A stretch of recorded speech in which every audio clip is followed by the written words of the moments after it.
What's up everyone? Welcome back into my YouTube channel. So ngayon pag-usapan natin kung paano nga ba mas makabenta pa sa egg business.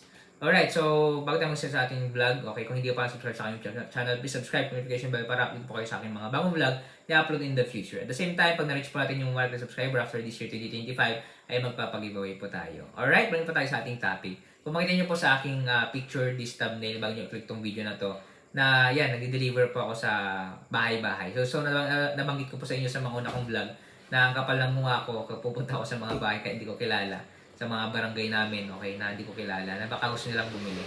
Okay, that time, okay, kaya ako mas nakakabenta dati ng egg, okay, is kung sino yung kakilala ko tapos kakilala nila, nire-refer nila ako.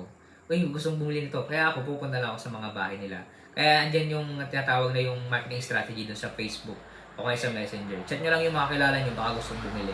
Okay, nakakahiya pero kailangan kasi. Yun lang naman, okay? So, meron akong kaibigan, tapos ni-refer niya ako.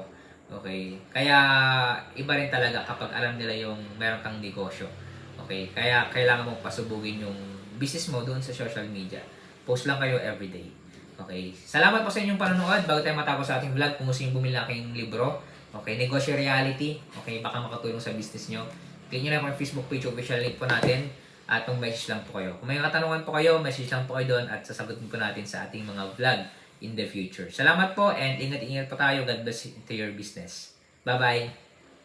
See you next